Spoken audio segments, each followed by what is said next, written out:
ಕನ್ನಡ ವಾಹಿನಿಗೆ ಸ್ವಾಗತ.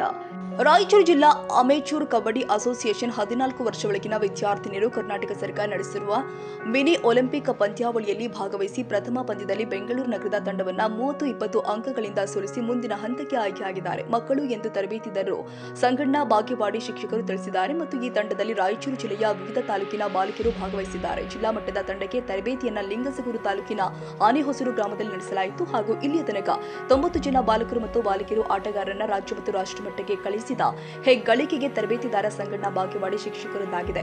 ಶ್ರಮ ವಹಿಸಿದ್ದಾರೆ. ಸದೃಢ ದೇಹದಲ್ಲಿ ಸದೃಢ ಮನಸ್ಸು ಎಂಬ ಗಾದೆಯಂತೆ ಕ್ರೀಡೆಗಳು ವಿದ್ಯಾರ್ಥಿ ಜೀವನಕ್ಕೆ ಅತ್ಯಗತ್ಯ. ಕೆಲವು ಶೈಕ್ಷಣಿಕ ಜ್ಞಾನ ಮಾತ್ರವಲ್ಲ, ದೈಹಿಕ ಮತ್ತು ಮಾನಸಿಕ ಸಾಮರ್ಥ್ಯವೂ ಕೂಡ ವಿದ್ಯಾರ್ಥಿಯ ಸಮಗ್ರ ಬೆಳವಣಿಗೆಗೆ ಮುಖ್ಯ. ಕ್ರೀಡೆಗಳು ಈ ಎರಡು ಅಂಶಗಳು ಬೆಳವಣಿಗೆಗೆ ಅತ್ಯುತ್ತಮ ಸಾಧನವಾಗಿದೆ ಅಂತ ಸಂಗಣ್ಣ ಬಾಗೇವಾಡಿ ಶಿಕ್ಷಕರು ಹೇಳಿದ್ದಾರೆ.